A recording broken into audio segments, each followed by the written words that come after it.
velkommen til Scandinavian Business City. Vi har set rigtig meget frem til at se jer her i dag. Der har indtil videre været rigtig stor fokus på, at man har en velindrettet og ergonomisk korrekt arbejdsplads ude i virksomhederne, hvor folk traditionelt har siddet og arbejdet. Men i og med, at vi ser en tendens til, at folk arbejder mere og mere hjemmefra, så er det sådan, at så er man også nødt til at tage nogle af de elementer fra arbejdspladsen med sig hjem i hjemmet.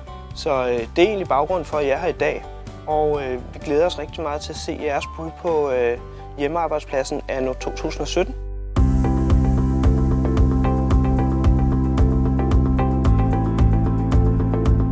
For mig, når jeg laver et hjemmekontor, så griber jeg meget ordet hjemlighed. Så for mig handler det rigtig meget om at være tryg, og det bruger jeg meget de tekstilerne til. Så det har været sådan nogle bestemte farver, jeg arbejder med, og så meget med udgangspunkt i den metervare, som er brugt på stolen. Et hjemmekontor for mig skal være meget sådan, der skal være plads til at lave noget rod, og derfor skal der ikke være for meget sådan overflødigt, som man alligevel skal gå rundt og flytte på.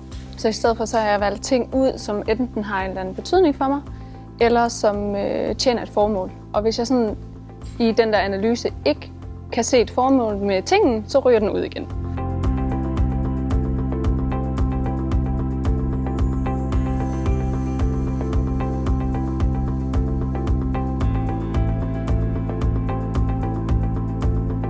Jamen først og fremmest synes jeg, det skal være hyggeligt.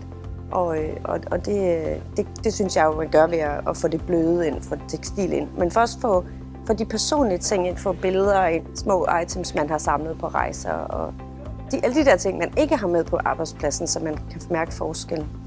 Så er funktionen jo super vigtigt, at man sidder ordentligt, at man har et ordentligt bord. For guds skyld ikke for lille et bord, fordi så sidder man bare og kommer til at blive anspændt. Planter, det giver liv, og det er sådan en naturlig energikilde. Så det synes jeg også, man skal prøve sådan at få ind. Og så er det meget nemt at style med planter.